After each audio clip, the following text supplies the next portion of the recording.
وہ حضرت مہدی کی حکومت کو جمائیں گے اور قائم کریں گے۔ اب ذرا نوٹ کیجئے کہ جزیرہ نماء عرب کے مشرق میں کون سے ملک ہیں؟ 3: ایران، افغانستان، پاکستان۔ یہ 3 سالڈ مسلم ممالک، مسلم آبادی اکثریت۔ ویسے تو یہ کہ آگے ہندوستان میں 20 کروڑ مسلمان ہیں، لیکن وہ 20 کروڑ جو ہے وہ تو 80 کروڑ کے اندر تحلیل ہو جاتے ہیں غیر مسلموں میں، لیکن یہاں جو معاملہ ہے یہ غالب اکثریت کے۔ ان میں سے ایران کا معاملہ جہاں تک ہے، نمبر 1 یہ کہ وہ شیعہ عقائد کے حصار میں بند ہے، اس سے ادھر ادھر ہونا اس کے لیے ممکن نہیں۔ حدیث میں یہ بھی آتا کہ اصفہان سے 70,000 یہودی دجال کا ساتھ دیں گے۔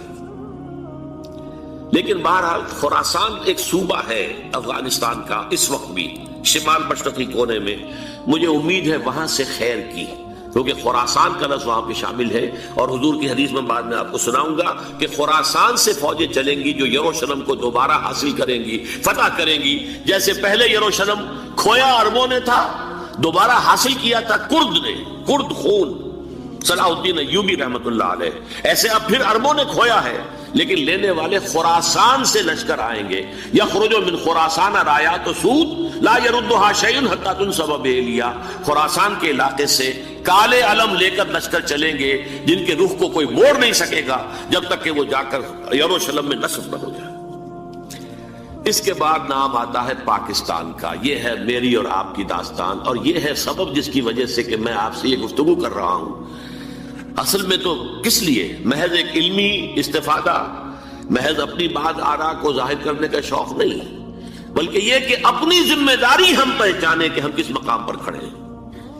دیکھیے، اس پاکستان کے بارے میں یا ہندوستان کے بارے میں علامہ اقبال نے کہا تھا اپنے ترانہ ملی میں، میرے عرب کو آئی ٹھنڈی ہوا جہاں سے، میرا وطن وہی ہے، میرا وطن وہی ہے۔ اور مجھے بتایا گیا کہ سنن ابی داؤد میں یہ روایت موجود ہے کہ حضور نے فرمایا کہ ہندوستان کی طرف سے مجھے ٹھنڈی ہوا آتی، اگرچہ مجھے وہ حدیث ابھی نہیں ملی ہے، لیکن حزب التحریر کا ایک کارڈ مجھے ملا تھا، تو اس میں اس حدیث کا اور اس میں ابو داؤد کا روایت کا حوالہ موجود تھا۔ لیکن میں جو چیز آپ کو بتا چکا ہوں وہ یہ کہ الف ثانی کا پورا تجدیدی کارنامہ اس ہندوستان کی سرزمین میں ہوا۔ مجدد الف ثانی شیخ احمد سرندی، شاہ ولی اللہ دہلوی، سید احمد بریلوی، وہ تو ہمارے پاکستان میں آ کر جو ہے ان کا خون جذب ہوا ارض پاکستان میں۔ پھر شیخ الہند مولانا محمود حسن۔ تحریک خلافت چلی تو صرف ہندوستان میں چلی اور کہیں نہیں چلی۔ آزادی کی تحریک چلی پوری دنیا میں، وہ نیشنلزم کی بنیاد پر چلی، ملے نیشنلزم، عرب نیشنلزم، ترک نیشنلزم۔ ہمارے یہاں چلی تو اسلام کے نام پر، پاکستان کا مطلب کیا؟ لا الہ الا اللہ۔ پھر پاکستان قائم ہوا معجزے کے طور پر، بلکہ نازل ہوا ہے لیلۃ القدر میں، انا انزلناہ فی لیلۃ القدر، جیسے قرآن نازل ہوا ہے لیلۃ القدر میں، یہ پاکستان بھی نازل ہوا ہے لیلۃ القدر میں۔ اس کا برقرار رہنا ابھی تک معجزہ ہے۔ ہندو یہ سمجھتا تھا، کانگریس سمجھتی تھی کہ جھٹپٹ ختم ہو جائے گا۔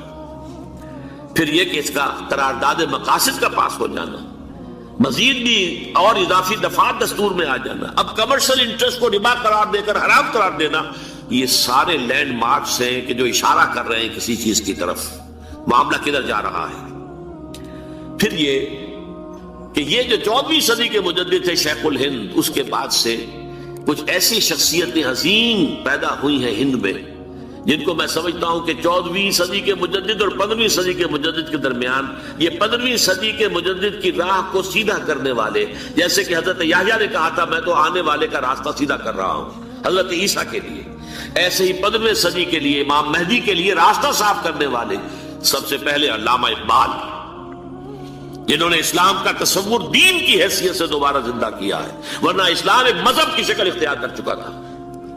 پھر مولانا مودودی، مولانا ابوالکلام آزاد حکومت الہیہ کے نعرے کے ساتھ میدان میں آئے۔ یہ اقبال نے جو تصور پیش کیا تھا اس پر عملی جدوجہد کے لیے حزب اللہ قائم ہوئی۔ یہ نوٹ کر لیجیے، 11 برس کا فرق ہے عمر کا علامہ اقبال کے اور ابوالکلام کے، اور 1913 میں جب حزب اللہ قائم کی ہے اس وقت علامہ اقبال کی ملی شاعری اپنے عروج کو پہنچ چکی تھی۔ پھر یہ کہ علامہ اقبال کے بعد تعمیل جو ہے اس کام کی وہ ابوالکلام نے کی، لیکن روایتی علماء نے کی شدید مخالفت کی وجہ سے وہ بدل ہو کر چھوڑ گئے، کانگریس میں شامل ہو گئے، بساط جو ہے حزب اللہ کی انہوں نے لپیٹ دی۔ پھر مولانا مودودی آئے، انہوں نے وہ ڈور جو ہے اس کا سرا تھاما، جماعت اسلامی قائم کی حکومت الہیہ ہی کے قیام کے لیے۔ اگرچہ میرے نزدیک یہ کہ وہ انتخابی اور ایک قومی سیاست کی ایک جماعت بن کر پاکستان میں جو ہے دلدل میں پھنس گئی ہے، اب ہم اس کی کوشش کر رہے ہیں، تنظیم اسلامی اور یہ تحریک خلافت جس کے تحت یہ جلسہ ہو رہا ہے، یہ ساری چیزیں وہ ہیں کہ آپ کو سوائے پاکستان کے اور کہیں نہیں ملیں گی پوری دنیا میں۔ معلوم ہوتا ہے کہ پاکستان کو بہت بڑا رول پلے کرنا ہے اس میں، اور اس کے ساتھ اب جمع کر لیجئے افغانستان کی عمارت افغانستان، اسلامی عمارت افغانستان قائم ہو چکی ہے۔ یہ پچھلے 20 سالوں میں جو کچھ وہاں ہوتا رہا ہے اس سے پہلے تصور نہیں ہو سکتا تھا۔ علامہ اقبال کے فرزند بھی دیکھ کر آئے ہیں، تو اگرچہ وہ خود میں سمجھتا ہوں کہ خاصے انہیں آپ لبرل کہیں، آزاد خیال کہیں، لیکن اس درجے متاثر ہو کر آئے تھے کہ انہوں نے یہ کہا افغانستان میں جو میں نے حالات دیکھے ہیں کہ اگر 2-4 اور مسلمان ملکوں کے اندر یہ نظام قائم ہو جائے تو پوری دنیا مسلمان ہو جائے گی۔ یہ سب کچھ کیسے ہو رہا ہے؟ یہ آنے والے دور کی جھلکیاں ہیں۔ Coming events are casting their shadows before. یہ سب بتا رہے ہیں کہ پاکستان افغانستان کو مل کر اس میں کوئی عظیم رول پلے کرنا ہے۔ اور اس کے ضمن میں اب میں علامہ اقبال کے بارے میں آخری بات کہہ رہا ہوں۔ علامہ اقبال کے بارے میں عام یہ خیال ہے، انہوں نے اپنے خطبات میں مہدی کا اور نزول مسیح کا، حالانکہ میں کل پڑھ رہا تھا مولانا سید احمد اکبر آبادی رحمۃ اللہ علیہ کا ایک مقالہ ان کا کہ علامہ اقبال نے ابن خلدون کے بارے میں یہ کہا ہے کہ مہدی کا اور نزول عیسیٰ کا دونوں کا انہوں نے انکار کیا ہے، حالانکہ ابن خلدون نے نزول عیسیٰ کا انکار نہیں کیا، صرف مہدی کا انکار کیا ہے۔ بہرحال علامہ اقبال نے خطبات میں انکار کیا ہے، لیکن یہ کہ اپنی شاعری کے اندر میں چیلنج کرتا ہوں کسی بڑے سے بڑے اقبال شناس کو، ان کا یہ شعر ذرا سنیے: خضر وقت از خلوت دشت حجاز آید بروں، کارواں زی وادی دور و دراز آید بروں۔ خضر وقت، امام وقت، رہنمائے وقت، قائد وقت، خلوت دشت حجاز، حجاز کی صحرا کی کسی خلوت گزینی سے نکل کر باہر آئیں گے۔ میں حیران ہوتا ہوں علامہ کے اس فکر پر اور اس مصرے پر۔ یہاں انہوں نے شیعہ اور سنی دونوں کے کانسیپٹ جمع کر دیے۔ شیعہ کا کانسیپٹ یہ چھپے ہوئے کسی غار میں وہاں سے برآمد ہوں گے، اور ہمارا کانسیپٹ میں ام سلمہ رضی اللہ تعالیٰ عنہ کی حدیث سنا چکا، چھپے ہوئے ہوں گے وہ وہاں پر، مدینے سے نکل کر آ کر مکے میں چھپ جائیں گے۔ اس خانہ جنگی کی حالت میں لوگ ان کی طرف دیکھ رہے ہوں گے، سوچتے ہوں گے انہیں میدان میں آنا چاہیے، کوئی پارٹ پلے کرنا چاہیے، امت کی رہنمائی کرنی چاہیے، لیکن وہ چھپیں گے، وہ کارے ہوں گے، وہ اس ذمہ داری کو قبول نہیں کرنا چاہیں گے، جا کے چھپ جائیں گے مکے میں، وہاں سے مکے والے انہیں نکالیں گے، اور وہ کارے ہوں گے، انہیں بالکل یہ پسند نہیں ہوگا کہ یہ ذمہ داری اٹھائیں۔ تو خضر وقت از خلوت دشت حجاز آیت بروں، کارواں زی وادی دور و دراز آیت بروں۔ کارواں جو چلے گا ان کی مدد کے لیے اس وادی دور و دراز، اس عظیم وادی دور و دراز، یہ وادی سندھ ہے۔ وادی سندھ جو ہے ہم سمجھتے ہیں کہ صرف یہ پاکستان اور پنجاب جو ہے یہ اس میں شامل ہے، سندھ اور پنجاب نہیں، افغانستان کا پورا مشرقی علاقہ اس میں شامل ہے۔ جیسے دریائے جہلم سندھ میں جا رہا ہے، جیسے دریائے گلگت سندھ میں آ کر ملتا ہے، جیسے دریائے چناب اور راوی اور جہلم اور یہ سب جا رہے ہیں اور آ رہے ہیں، اسی طرح دریائے کابل کہاں سے آ رہا ہے، دریائے گومل کہاں سے آ رہا ہے، ڈوچی کہاں سے آ رہا ہے، یہ سارا جو ہے ڈرین جو ہو رہا ہے ایسٹرن جو ہے پارٹ آف افغانستان، یہ سب وادی ہے۔ اس وادی کے یہ دو حصے ہیں، ایک حصہ جو ہے یہ ادھر پاکستان میں ہے اور اسی وادی کا دوسرا حصہ جو ہے وہ افغانستان میں ہے۔ کارواں زی وادی دور و دراز آیت بروں، کارواں چلے گا یہاں سے، یخرج ناس من المشرق یؤتون للمہدی یعنی سلطان ہی، مشرق سے فوجیں چلیں گی کہ جو مہدی کی حکومت قائم کریں گی، اور یخرج من خراسان رایات و سود، اور خراسان سے سیاہ پرچم چلیں گے کہ جن کا رخ کوئی موڑ نہیں سکے گا، حتیٰ تنصب بیلیا، یہاں تک کہ وہ جا کر یروشلم کے اندر نصب ہو جائیں گے۔ حضرات، میں ایک میری گفتگو کا حصہ باقی تھا لیکن میں اسے چھوڑ رہا ہوں، اس لیے کہ گلوبلائزیشن جو اس کی ہوگی، جو خلافت علی منہاج النبوہ کی تجدید کامل حضرت مہدی کے ہاتھوں عرب میں ہوگی، اس سے پہلے اس کے لیے محنت، کوشش، جد و جہد پاکستان اور افغانستان میں ہو چکی ہوگی جو اسے سپورٹ کرے گی اور وہاں جا کر حکومت قائم کرے گی۔ اس کے بعد گلوبلائزیشن کا جو مرحلہ اس کا ہے وہ حضرت مہدی کے ہاتھوں نہیں ہے، وہ حضرت عیسیٰ ابن مریم ان کے نزول کے بعد ہے، جن کے نزول کے بعد دجال کا خاتمہ ہوگا اور یہودیوں کا استحصال ہوگا۔ مسلمانوں پر بھی بڑی تکالیف عربوں پر آئیں گی، شدائد آئیں گے، لیکن یہ وہ میں حصہ ملتوی رکھتا ہوں کسی دوسری محفل ہو، کسی دوسری مجلس اور نشست پر۔ اب میں آپ کو ذرا اس جو انسانوں میں سے انسان دشمنی کا جن کا سب سے بڑا رول ہے، میں ان کی 2000 سالہ تاریخ کا آپ کے سامنے نقشہ رکھنا چاہتا ہوں۔ ان 1400 سال کا تو میں نے صرف 4 آپ کو پوائنٹس بتائے۔ موسیٰ سے عیسیٰ تک 1400 برس علیہ السلام، 2 مرتبہ عروج، 2 مرتبہ زوال، اشیریوں کے ہاتھوں پٹوائی، بابلیوں کے ہاتھوں پٹانا، گریکس کے ہاتھوں مرمت، رومنس کے ہاتھوں مرمت۔ یہ جو 2000 سال ہیں، کیونکہ اب تو ظاہر بات ہے 21ویں صدی شروع ہو گئی، 20 صدیاں حضرت مسیح کو پوری ہو گئی۔ پہلی بات نوٹ کیجئے، حضرت مسیح کی پیدائش ہے سن 1 قبل مسیح۔ یہ نقطہ آپ نے کبھی سنا ہے یا نہیں؟ جب ملینیم کا سلسلہ شروع ہوا تھا پچھلے سال تو میں نے بیان کر دیا تھا کہ ایک عجیب حساب کے اندر انہوں نے غلطی کی ہوئی ہے۔ حضرت مسیح کی پیدائش ہوئی 25 دسمبر کو، سب انہوں نے شروع کر دیا، جو اس کے بعد جنوری آئی تو پہلا سال شروع ہو گیا۔ اگر جنوری سے پہلا سال شروع ہوا تو یہ 6 دن جو ہے تو اس کے پچھلے سال میں تھے، لہذا کہا جائے گا کہ Jesus Christ was born 1 year before Christ, BC۔ تو 1 قبل مسیح میں حضرت مسیح کی پیدائش ہوئی۔ یہ آخری اسرائیلی نبی اور رسول۔ یہودی علماء کی مخالفت، دشمنی، سولی پر چڑھوا دینا میں بیان کر چکا ہوں۔ سن 33 عیسوی میں جبکہ حضرت مسیح کی عمر 33 برس تھی، اللہ تعالیٰ نے انہیں زندہ آسمان پر اٹھا لیا، لیکن یہودیوں نے اپنے خیال کے مطابق انہیں سولی پر چڑھوا دیا، ان کی موت واقع نہیں کی۔ اگرچہ اس کے بعد یہ اختلاف ہے ان میں، یہودی کہتے ہیں وہ سولی پر چڑھ گیا، ختم ہوا، مر گیا، عیسائی کہتے ہیں نہیں، انتقال ہوا ہے مسیح کا صلیب پر، لیکن پھر وہ دوبارہ زندہ ہو گئے ہیں۔ ان کی لاش ایک غار میں رکھ دی گئی تھی، وہاں ریزریکشن ہو گیا، ان کا پاس بعد الموت وہی ہو گیا، اور پھر انہیں اللہ نے زندہ آسمان پر اٹھا لیا۔ تو ہمارے اور عیسائیوں کے درمیان نوٹ کر لیجئے، یہ چیز مشترک ہے کہ حضرت مسیح آسمان پر زندہ اٹھائے گئے۔ فرق کیا ہے؟ وہ سمجھتے ہیں کہ سولی دیے گئے، سولی پر مرے، پھر زندہ ہوئے، پھر گئے۔ ہم سمجھتے ہیں کہ نہیں، وما صلبوہ وما قتلوہ، انہوں نے نہ صلیب دے سکے انہیں اور نہ انہیں قتل کر سکے، بل رفعہ اللہ الیہ، اللہ نے اٹھا لیا۔ پھر ہمارا اور یہ اس کا عیسائیوں کا ایک اور اتفاق ہے، سیکنڈ کمنگ آف جیسس، حضرت مسیح دوبارہ آئیں گے۔ یہ عیسائیوں کا بھی عقیدہ ہے اور ہمارا بھی۔ بہرحال تو جیسا کہ میں نے عرض کیا کہ اس وقت یہ عذاب استیصال، عذاب اکبر کے مستحق ہو چکے تھے، لیکن اللہ نے ان کی مدت دراز کی ہے، لیکن ان پر دنیاوی عذاب کا ایک کوڑا جو ہے اللہ تعالی کی طرف سے اسی وقت برسا۔ دنیاوی عذاب دنیا میں رہتے ہوئے ختم نہیں کیا۔ 37 برس بعد حضرت مسیح کے رفع سماوی کے 37 برس بعد سن 70 میں یہودیوں نے بغاوت کی رومیوں کے خلاف۔ رومی ٹائٹس جنرل تھا ایک، اس نے پھر جو حملہ کیا ہے، 1,33,000 یہودی ایک دن میں قتل کیا یروشلم میں، اور ہیکل سلیمانی گرا دیا۔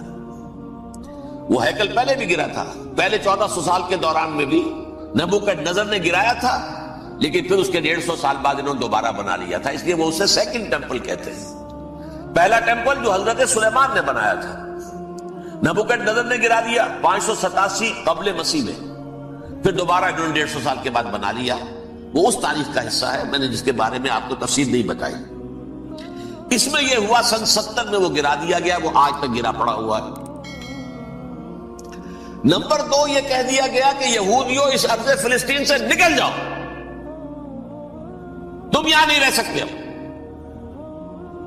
لہذا جس کا جہاں سینگ سمایا چلا گیا، یورپ میں چلے گئے، ایشیا میں آ گئے، عرب میں آ گئے یہ 3 قبیلے جو رات بھی میں نے عرض کیا تھا، بنو قینقاع، بنو نذیر اور بنو قریظہ، یہ وہاں سے آ کے مدینے میں آباد ہو گئے، جس کا جہاں سیکھ سپایا، افریقہ میں، ہندوستان میں، جہاں چلے گئے۔ ڈایاسپورا اسے کہتے ہیں، وہ آپ نوٹ کر لیجیے اس لفظ کو، ڈایاسپورا، ہمارا دور انتشار، جبکہ ہمیں ہماری اصل سرزمین تو فلسطین ہے، حضرت ابراہیم کا مسکن، حضرت اسحاق، حضرت یعقوب کا مسکن فلسطین، یہ ہے ہماری اصل جاگیر، یہ تو ہماری جدی پشتی جاگیر ہے، لیکن یہاں سے نکال دیے گئے سن 70 عیسوی میں، اور وہاں سے لے کے 1917 تک ان کا ڈایاسپورا جاری رہا، یہ دور انتشار۔ اس دور انتشار کے چند حصے ہیں جس کو میں چاہتا ہوں کہ آپ علیحدہ علیحدہ سمجھ لیں۔ دور انتشار کا جو پہلا جو ہے تقریباً 300 برس، رومی حکمران تھے، وہ یہودیوں کے بھی دشمن تھے اور عیسائیوں کے بھی دشمن تھے، عیسائی اور یہودی ایک دوسرے کے بھی دشمن تھے، لیکن رومی سمجھتے تھے کہ یہ ایک ہی تھیلی کے چٹے بٹے ہیں۔ رومیوں کے نزدیک عیسائی بھی یہودیوں ہی کا ایک فرقہ تھے، کوئی علیحدہ مذہب تو تھا ہی نہیں، لہذا رومی جو ہیں رومنز، وہ ان دونوں کو ستاتے تھے، مارتے تھے، اور یہ آپس میں لڑتے تھے، یہودی عیسائیوں کو مارتے تھے، عیسائی یہودیوں کو مارتے تھے۔ یہ ہے 300 برس تک کی تاریخ۔ سن 300 عیسوی میں کیا ہوا؟ ایک معجزہ ہو گیا، بہت عظیم ایمپرر کانسٹینٹائن، قسطنطین اعظم، رومن ایمپررز میں سے بہت بڑا ایمپرر، وہ عیسائی ہو گئے۔ اب تو معاملہ بالکل تل پٹ ہو گیا، پوری سلطنت عیسائی ہو گئی۔ اب عیسائیوں کے عیش ہو گئے اور یہودیوں پہ مار پڑنی شروع ہوئی۔ اب عیسائیوں کا آپ خود سوچئے کہ جنہیں وہ خدا بنا بیٹھے ہیں، خدا کا بیٹا قرار دے رہے ہیں، ان کے قاتل کون؟ یہودی بدماش۔ لہذا ان کی وہ پٹائی شروع ہوئی ہے یورپ میں، پوری رومن امپائر میں، انہیں ذلیل کیا گیا، شہروں میں آمد بند، علیحدہ رہو، گھیٹوز کے اندر رہو۔ یہودی کا نام جو ہے وہ گالی بن گیا، جیسے آج بھی یہودی گالی کہتے ہیں، جیسے خنزیر کا لفظ، آخر وہ بھی اللہ کی مخلوق ہے، لیکن آپ کو معلوم ہے کوئی شخص زبان پر نام نہیں لانا چاہتا خنزیر کا، سور کا، ہے تو مخلوق وہ بھی ایک حیوان ہے، ایسے ہی ہے یہودی گالی، جھوٹ گالی۔ لہذا ایک طرف تو ان دونوں کے درمیان دشمنی، جس کو قرآن کہتا ہے وَأَغْرَيْنَا بَيْنَهُمُ الْعَدَاوَةَ وَالْبَغْضَاءَ، ہم نے ان کے مابین دشمنی جو ہے پیدا کر دی، اور جب یہ پوری سلطنت عیسائی ہو گئی تو قافیہ تنگ ہو گیا یہودیوں کا۔ اب آئیے 571 عیسوی، یعنی جبکہ ڈایاسپورا کو کتنا عرصہ ہو چکا تھا؟ 500 برس۔ سن 70 سے شروع ہوا نا ڈایاسپورا، جب ٹائٹس نے گرایا ہے ہیکل کو اور نکال باہر کیا انہیں فلسطین سے، بھاگ جاؤ یہاں ایک یہودی بھی نہیں رہے گا، فلسطین سے نکال دیے گا۔ اس کے پورے 500 برس بعد سن 571 عیسوی میں حضور کی پیدائش ہوئی، ولادت باسعادت محمد رسول اللہ صلی اللہ علیہ وسلم۔ 610 میں آپ پر وحی کا آغاز ہوا، لیکن حضور کے ساتھ ان کا معاملہ کیا رہا؟ اول تو جبکہ حضور ابھی مکے ہی میں تھے، یہودیوں نے ریشہ دوانیاں شروع کر دی حضور کے خلاف۔ قریش مکہ کو سکھاتے تھے، پڑھاتے تھے، ان سے یہ پوچھو، ان سے یہ پوچھو، انہیں اس طرح تنگ کرو، ان سے یہ امتحان لو، یہ آپ کے علم میں ہے۔ سورہ بنی اسرائیل میں، سورہ کہف میں وہ سوالات جو امتحانی سوالات آئے تھے، ذوالقرنین کون تھا، اصحاب کہف کون تھے، تم رسول بنے پھرتے ہو تو بتاؤ، اور یہ روح کی حقیقت کیا بتاؤ، یہ ساری ریشہ دوانیاں کر رہے تھے بیٹھے ہوئے ابھی وہیں پر، حضور ابھی پہنچے بھی نہیں۔ ہجرت فرما کر حضور تشریف لے آئے تو حضور نے، جسے ماسٹر سٹروک کہا جائے گا، یعنی اسٹیٹس مین شپ کا ماسٹر سٹروک، آپ نے مدینے میں آتے یہودیوں کے ساتھ پیکٹ کر لیا، جوائنٹ ڈیفنس پیکٹ آف مدینہ، کہ اگر مکے والے ہم پر حملہ کریں گے تو ہم مل جل کر ایک قوم کی حیثیت سے مقابلہ کریں گے۔ یہ میثاق مدینہ کہلاتا ہے، جس کے بہت غلط معنی پہنائے جا رہے ہیں آج کل۔ بہرحال میں موضوع میرا چونکہ یہ نہیں، میں ادھر نہیں جاؤں گا، لیکن ہوا کیا؟ ہر مرتبہ یہ خیانت کے مرتکب ہوئے، ان نے جو عہد کیے تھے ان سے پھرے، اندر ہی اندر سازش ریشہ دوانی، حضور کی بدترین دشمنی۔ سورہ نساء کی آیت نمبر 12 میں 14 میں 13 میں فرمایا ہے لا تزال تطلع علی خائنۃ منہم، اے نبی ہمیشہ آپ کے علم میں ان کی طرف سے خیانتیں، بدیانتیاں آتی رہیں گی، اور بار بار وہ مسلسل جنگ کی آگ بھڑکاتے تھے۔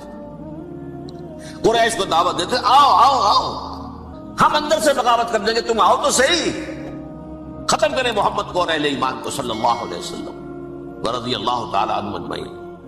لیکن پھر جب وہ آتے تھے تو یہ دبک جاتے تھے، ان میں ہمت نہیں تھی، میدان کے مرد نہیں رہے تھے۔ یہ سورہ حشر میں ان کا نقشہ کھینچا گیا ہے، کھلے میدان میں مقابلے کی اس کے اندر صلاحیت ہی نہیں ہے۔ یہ تو فصیلوں کے پیچھے سے، جیسے عورتیں کہیں دیہات میں لڑائی ہوتی ہے تو مرد جو ہے گلیوں میں لڑتے ہیں، عورتیں اوپر سے پتھر پھینکتی ہیں، بس وہ کام یہ کر سکتے تھے، من ورائے جدر، فصیلوں کے پیچھے سے، جنگ میں میدان میں نہیں آ سکتے۔ بہرحال قرآن مجید میں ہے یہ سورہ مائدہ کی آیت نمبر 64 کلما اوقدوا نارا للحرب اطفاها اللہ، اکثر و بیشتر مواقع پر تو یہ جب آگ بھڑکاتے تھے جنگ کی، اللہ اسے بجھا دیتا تھا۔ لیکن بہرحال اس کے باوجود جنگیں ہوئی، غزوہ بدر، غزوہ احد ہوئی کہ نہیں، یہ ساری اصل شرارت میں نہیں۔ اور اس کے نتیجے میں حضور نے پھر ایک ایک کر کے 3 قبیلوں کو سزا دی۔ غزوہ بدر کے فوراً بعد بنو قینقاع نکالے گئے مدینے سے، غزوہ احد کے فوراً بعد بنو نذیر نکالے گئے، اور غزوہ احزاب کے بعد بنو قریظہ نکال دیے گئے۔ یہ تو میں نے آپ کے سامنے رکھ دیا صرف حضور کے زمانے میں ان کا کیا رویہ رہا، دشمن۔ رات بھی ہم نے وہ آیت پڑھی تھی لَتَجِدَنَّ أَشَدَّ النَّاسِ عَدَاوَةً لِلَّذِينَ آمَنُوا الْيَهُودُ وَالَّذِينَ أَشْرَكُوا، اہل ایمان کی دشمنی میں شدید ترین تم پاؤ گے یہودیوں کو اور مشرکین کو۔ مشرکین بھی بعد میں ہے، پہلے یہودی۔ حضور کے بعد کیا ہوا اب یہ نوٹ کیجئے، یہ ان کی تاریخ کا دوسرا دور۔ حضرت عمر رضی اللہ تعالیٰ عنہ کا عہد خلافت ہے، بیت المقدس کا محاصرہ کیا گیا، فصیل بڑی اونچی، شہر اندر سے سیلف سفیشنٹ، حملے کا راستہ کوئی نہیں، محاصرہ طول کھینچ رہا ہے، لیکن ان کے پاس رسد بھی موجود ہے، پانی بھی موجود ہے، وہ دروازے بند کر کے بیٹھے ہوئے۔ بالآخر اللہ تعالیٰ کی مشیت کا ظہور کیسے ہوا، ان کے کچھ علماء آئے فصیل پر، کہا دیکھو مسلمانوں تم قیامت تک بھی یہاں پڑے رہو گے محاصرہ کر کے، ہمارا یہ شہر فتح نہیں ہوگا۔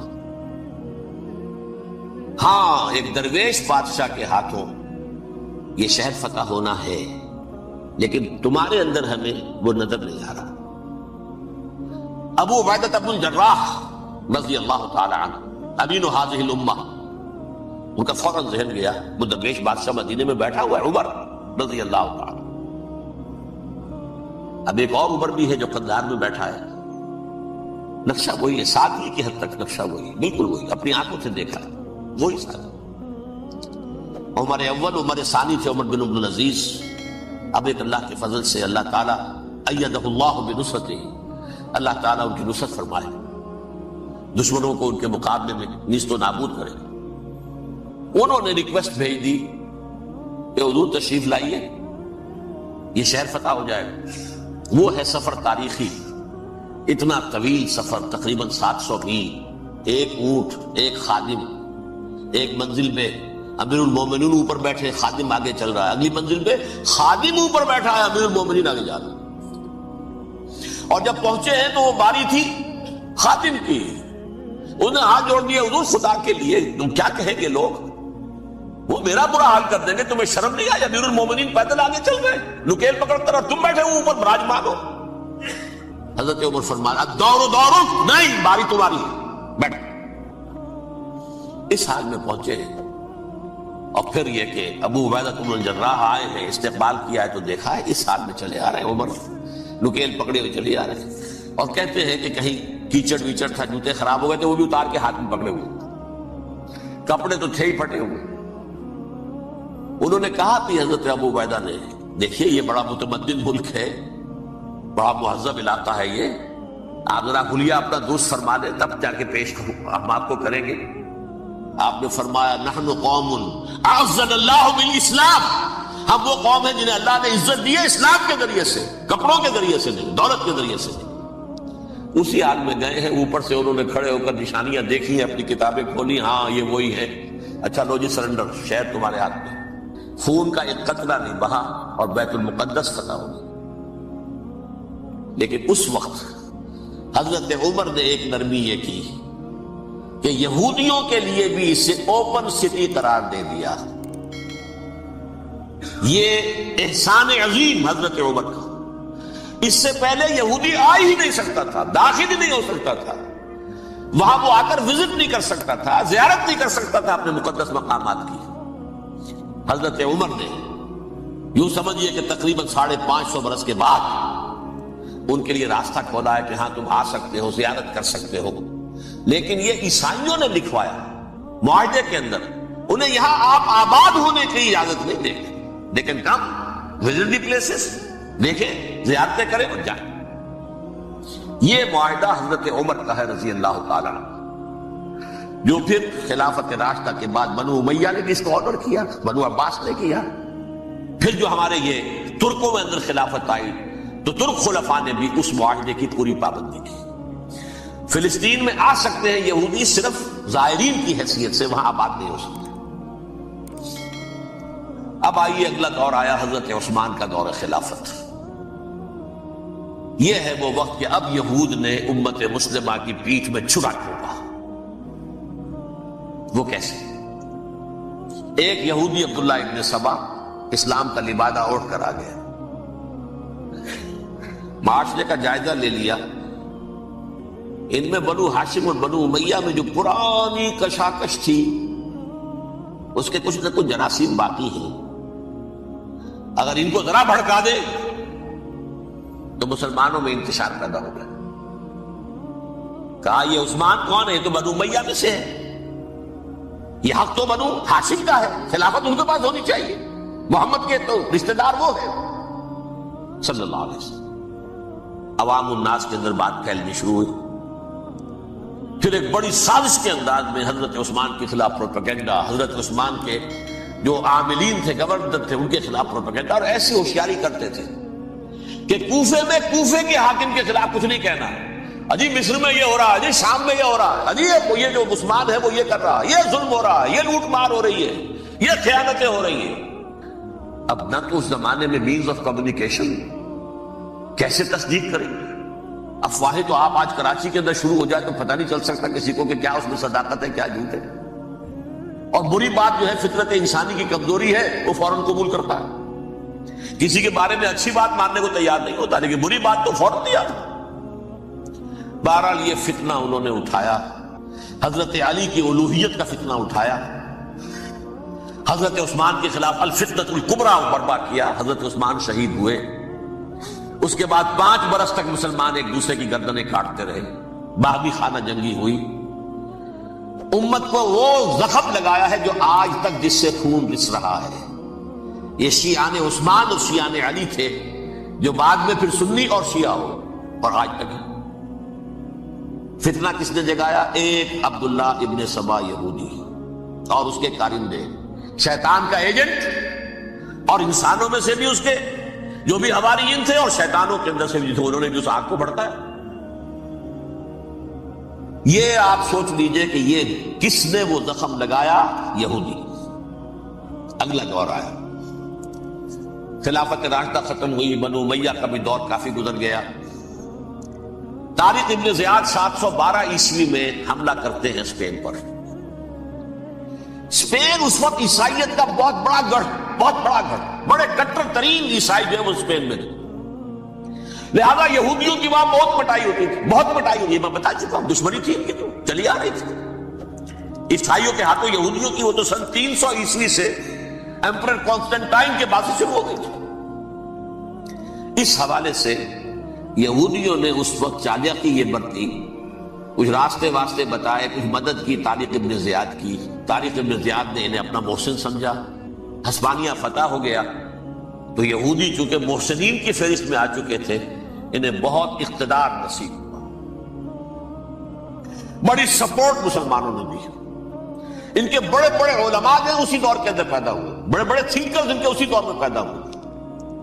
بن گوریون جو کہ ایک وزیر اعظم تھا اسرائیل کا، اس نے یہ لکھا ہے اپنی کتاب میں، Muslim Spain was the golden era of our diaspora, وہ ڈائسپورا جو 70 عیسوی سے شروع ہوا تھا اور 1917 عیسوی تک جاری رہا ہے، اس میں سے گولڈن ایرا ہمارا جو تھا وہ مسلم اسپین تھا۔ اسپانیہ میں بیٹھ کر ہم نے عیش کیے،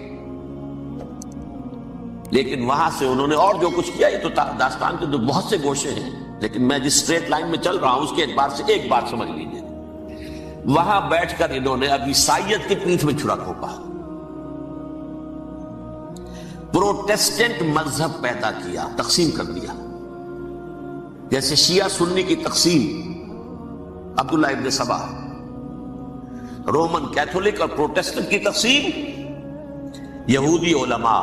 ہوتا کیا تھا، ہسپانیہ کی یونیورسٹیاں ہیں، کارڈووا میں ہے، ٹولیڈو میں ہے، گریناڈا میں ہے، غرناطہ، قرطبہ، تولیتلا، اور وہاں آتے تھے لوگ، فرانس سے چلے آ رہے ہیں نوجوان پڑھنے کے لیے، جرمنی سے چلے آ رہے ہیں، اٹلی سے چلے آ رہے ہیں، تین ہی ملک قریب ترین پڑھتے ہیں سینٹرل جو یورپ کے ہیں۔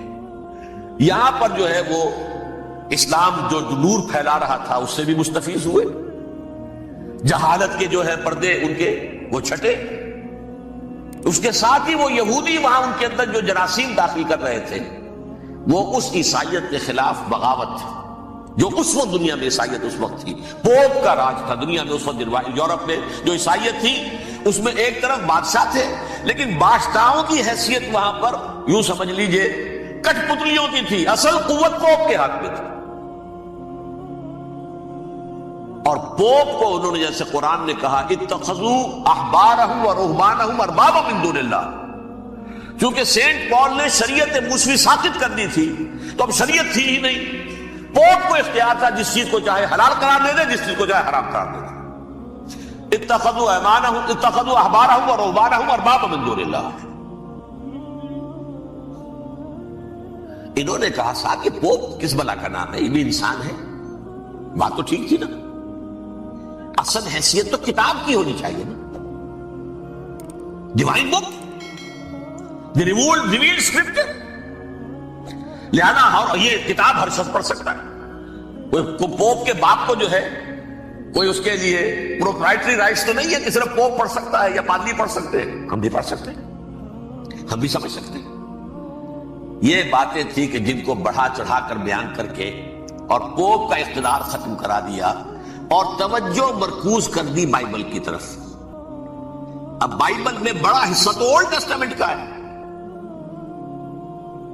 نتیجہ کیا ہوا، یہود کی عظمت پروٹیسٹنٹس کے نزدیک مسلم ہو گئی۔ اصل قوم تو یہ ہے،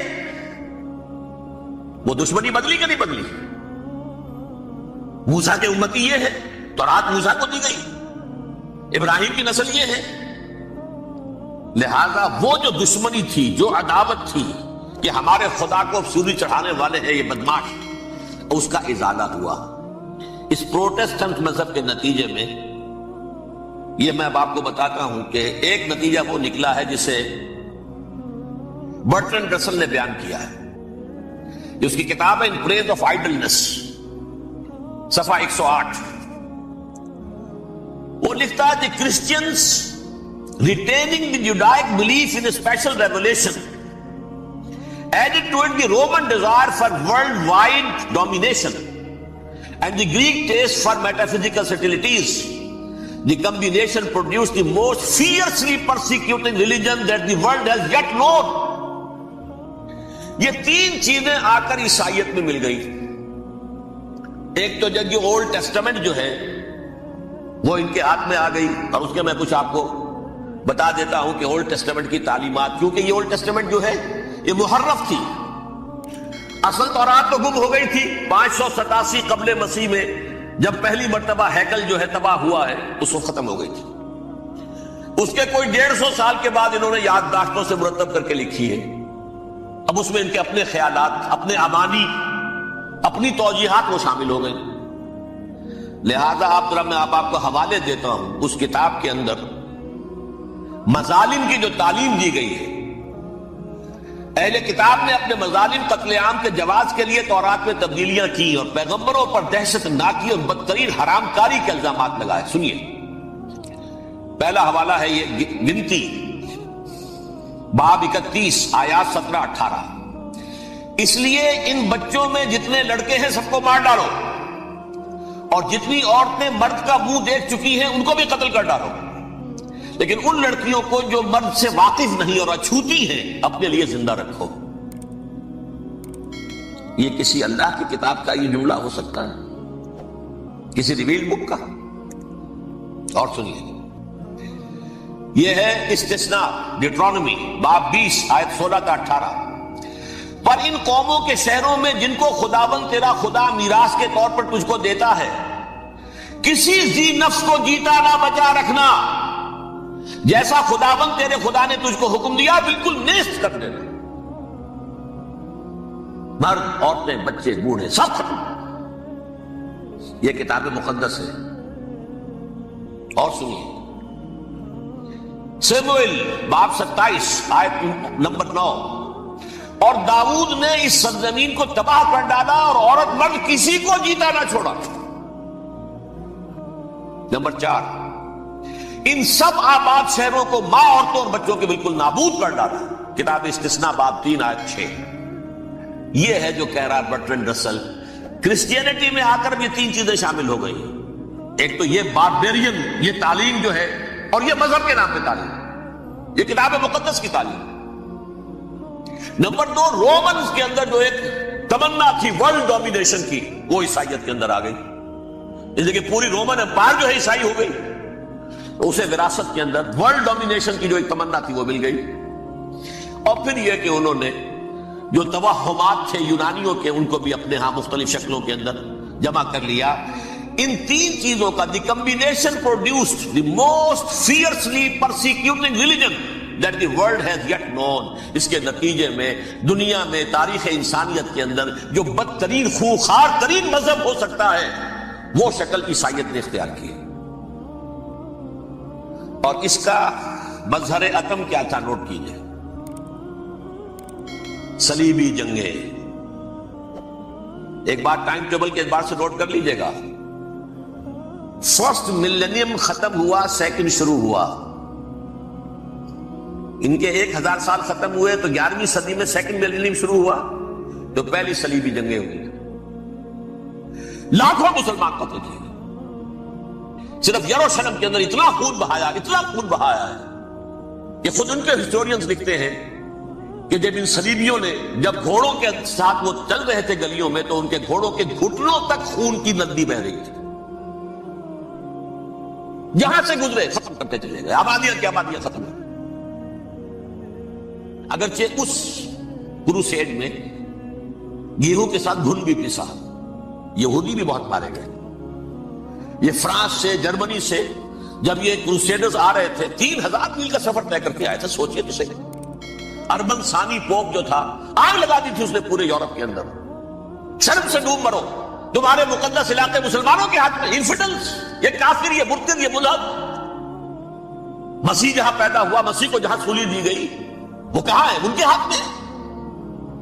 وہ آگ لگائی ہے، 3000 میل کا فاصلہ طے کر کے یہ دو قومیں آئی ہیں وہاں، اور جو تباہی مچائی ہے انہوں نے. تاریخ انسانی میں ایسی بربریت کی کوئی مثال. اور یہ ان کے اپنے ہسٹورینز لکھتے ہیں شخص کے بارے میں، ایسے محسوس ہوتا ہے جیسے ان کی گردنیں جھکی جا رہی لکھتے ہیں.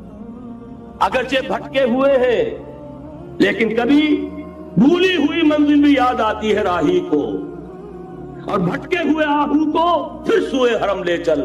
اس کی ضرورت ہے مسلمان کو پھر اس کا مقصد یاد دلایا جائے. پاکستان اس لیے نہیں بنایا گیا تھا کہ ہمارے ہاں ٹاٹے اور برلے نہیں تھے تو ہمارے پاس اس کے بھی باپ وجود میں آ جائیں، اس لیے تو نہیں بنایا گیا تھا. پاکستان اس لیے نہیں بنایا گیا تھا کہ جاگیرداروں کی جاگیرداریاں محفوظ ہو جائیں. پاکستان اس لیے تو نہیں بنایا گیا تھا. اور یہ کہ نمازیں اور مسجدیں تعمیر ہو جائیں، مسجدیں تو امریکہ میں تعمیر ہو رہی ہیں عالی شان سے عالی شان، اس لیے پاکستان نہیں. اگر آپ کو ہماری ویڈیو اچھی لگی ہو تو